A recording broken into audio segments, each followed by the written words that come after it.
WhatsApp guys, कैसे हो आप सब। आज हम अल्लामा मोहम्मद इकबाल के बारे में इंटरव्यू में क्वेश्चन पूछे जाते हैं और पेपर में पीपीएससी के पेपर में या आप किसी भी जॉब का पेपर देते हैं तो इनके मुतालिक कोई ना कोई क्वेश्चन पूछ लिया जाता है पेपर में। तो आज मैं आपके सामने कुछ ऐसे क्वेश्चन शेयर करने लगी हूँ जो अल्लामा इकबाल की ज़िंदगी के बारे में बहुत इंपॉर्टेंट क्वेश्चन है और जिनके पेपर में आने के चांसेस बहुत ज़्यादा है या इंटरव्यू में पूछे जाने के चांसेस बहुत ज़्यादा है। जैसे कि फॉर एग्जांपल एक इंटरव्यू हुआ था हमारे एक कज़न का, जिसमें ये क्वेश्चन पूछा गया था उससे कि अल्लामा इकबाल की कितने बेटे थे, तो उसको नहीं पता था। तो अब हम आज आपसे शेयर करने लगे। अल्लामा मोहम्मद इकबाल मुफक्कर पाकिस्तान, अजीम शायर अल्लामा इकबाल का पैदा हुए 9 नवंबर को 1877 को सियालकोट में पैदा हुए थे। 9 नवंबर को 1877 को सियालकोट में 1877 को। सन हिजरी के लिहाज से अल्लामा इकबाल की तारीख़ पैदाइश क्या है।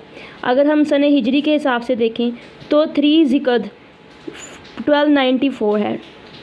अल्लामा इकबाल के वालिद मोहतरम का नाम क्या था। अल्लामा इकबाल के वालिद मोहतरम का नाम शेख नूर मोहम्मद था। अल्लामा इकबाल के वालिदा मोहतरमा का नाम क्या था। इमाम बीबी था। अल्लामा इकबाल के कितने भाई और बहन थे। ये इकलौते भाई थे और 4 बहनें थीं। अल्लामा इकबाल के वालिद मोहतरम का इंतकाल कब हुआ। 1929 में। आपको पता है 1929 में क्या हुआ था। 1929 को नेहरू रिपोर्ट भी आई थी या 1929 शायद। उनकी कब्र कहाँ है। सियालकोट में है अल्लामा इकबाल की कब्र। अल्लामा इकबाल की वालिदा मरहुमा का इंतकाल कब हुआ। 1915 को, यानी तकरीबन 15 साल पहले अपने शोहर की वफ़ात के। अल्लामा इकबाल ने अपनी वालिदा की वफ़ात पर एक तवील नज़म लिखी थी, आप उसका नाम बता दें। वालिदा मरहुमा की याद में इस गज़ल का नाम था। अल्लामा इकबाल ने मैट्रिक का इम्तहान कब पास किया। 1895 में मैट्रिक का इम्तहान पास किया, यानी 1895 में। आपने मैट्रिक का इम्तहान किस सेंटर और किस डिवीज़न में पास किया।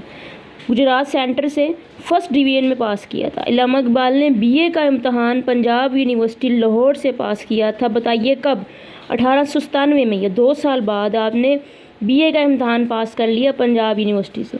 अल्लामा इकबाल ने एमए का इम्तहान कब पास किया। अल्लामा इकबाल ने फिर से 2 साल बाद 1899 में एमए का इम्तहान पास कर लिया। एमए का इम्तहान आपने किस मज़मून में पास किया। फ़लसफ़े में पास किया। अल्लामा इकबाल की मुलाकात एमए फ़लसफ़े के दौरान किस मशहूर प्रोफेसर से हुई थी।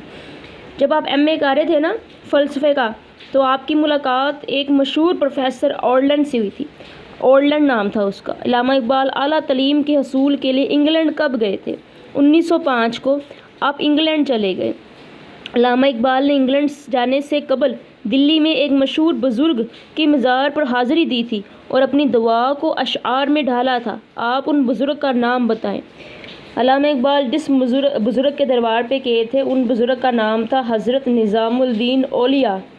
ठीक हो गया, हज़रत निज़ामुद्दीन औलिया। और इनका दरबार कहाँ है, दिल्ली में है। इंग्लैंड के किस तलीमी अदारे में अल्लामा इकबाल ज़ेर तलीम रहे। अल्लामा इकबाल ज़ेर तलीम रहे ट्रेंटी कॉलेज कैम्ब्रिज में। आपने इंग्लैंड से बैरिस्ट्री का इम्तहान कब पास किया। अच्छा, तो फिर आपने बैरिस्ट्री का इम्तहान पास किया 1908 में। एमए करने के बाद फ़लसफ़े में आपने बैरिस्ट्री की, जिसमें आपने 1908 में। अल्लामा इकबाल ने पीएचडी की डिग्री कहाँ से हासिल की। अल्लामा इकबाल जर्मनी गए और उन्होंने म्यूनिख यूनिवर्सिटी जर्मनी से पीएचडी की डिग्री हासिल की। पीएचडी की डिग्री आपने कब हासिल की। 1907 में आपने पीएचडी की डिग्री हासिल की। पीएचडी के लिए आपने जो मकाला लिखा उसका मौजू क्या था। आपने जो मकाला लिखा था उसका मौजू था ईरान में फ़लसफ़ा अल हयात का इर्तिका। अल्लामा इकबाल कब वापस हिंदुस्तान लौटे। 1908 में आप वापस हिंदुस्तान लौट आए थे। अल्लामा इकबाल की पहली नज़म का नाम क्या था। पहली नज़म का नाम अल्लामा इकबाल की हिमाला था। क्या था, हिमाला। अल्लामा इकबाल जब शायरी का आगाज़ किया तो शुरू में किससे अपना उस्ताद बनाया था। आपने दाग दलवी को अपना उस्ताद बनाया था। अल्लामा इकबाल लाहौर में किस अंजुमन के प्लेटफार्म पर काफ़ी अरसे तक अपना कलाम सुनाया था। अंजुमन हमायत इस्लाम जो थी उनकी, वहाँ पे आपने अपना काफ़ी अर्से तक कलाम सुनाया। अंजुमन हमायत इस्लाम के जलसे में आपने सबसे पहले कौन सी नज़म पढ़ी थी? उसका नाम था नालाए यतीम। अल्लामा इकबाल ने कितनी शादियाँ की? आपने 3 शादियाँ की हैं। अल्लामा इकबाल की पहली शादी किससे हुई थी? करीम बीबी से। करीम बीबी से अल्लामा इकबाल के कितने बच्चे पैदा हुए? 2, एक बेटा एक बेटी। क्या आप उनके नाम बता सकते हैं? आफ्ताब इकबाल और मेराज इकबाल। आफ्ताब और मेराज पहली बीवी के बच्चे। क्या आप इनके अल्लामा इकबाल की दूसरी शादी कब हुई? 1908 में। ये शादी किससे हुई? सरदार बेगम से। सरदार बेगम के वतन से अल्लामा इकबाल के 2 बच्चे पैदा हुए। उनका नाम बता दें। जवेद इकबाल और मनज़्ज़ा इकबाल। अल्लामा इकबाल की तीसरी शादी किससे हुई? मुख्तार बेगम से। अल्लामा इकबाल पंजाब कौंसिल के मेंबर कब बने थे? 1926 में। इन इंतखाब में अल्लामा इकबाल के मुकाबिल उम्मीदवार कौन थे? मलकदीन मोहम्मद। अल्लामा इकबाल के पहले मजमूए कलाम का नाम बताएं। इसरार खुदी। जो पहला मजमूआ कलाम था वो इसरार खुदी था। जो पहली नज़म थी वो नालाए यतीम थी।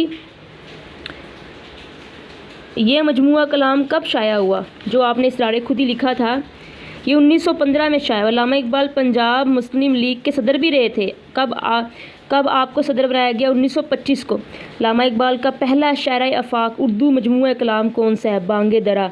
अगर हम ये देखें पहला शायरा आफाक उर्दू मजमूआ अगर देखें तो बांगे दरा है। ठीक है, बांगे दरा आपका पहला मजमूआ है। उसके बाद अल्लामा इकबाल ने अपनी एक किताब जर्मन शायर गोइटे के जवाब में लिखी थी। आप अल्लामा इकबाल की इस किताब का नाम बताएं। प्यामे मशरिक है। ये आपने जर्मन शायर गोइटे के जवाब में लिखी थी। गोइटे के इस किताब का नाम क्या है जिसके जवाब में आपने प्यामे मशरिक लिखी थी? उसका नाम था फाउस्ट। उसका क्या नाम था? फाउस्ट। अल्लामा इकबाल अपने एक अतालवी मुफक्कर की किताब के जवाब में अपनी एक किताब लिखी थी। मुफक्कर का नाम बताएं। दांते जो था आपने उसके जवाब में भी एक किताब लिखी थी। अल्लामा इकबाल की उस किताब का नाम क्या है जो आपने दांते की किताब के जवाब में लिखी? जवेदनामा है। क्या है वो? जवेदनामा। अल्लामा इकबाल ये किताब कब शाया हुई? 1922 को। तो ये थी हमारी आज की वीडियो अल्लामा इकबाल के बारे में।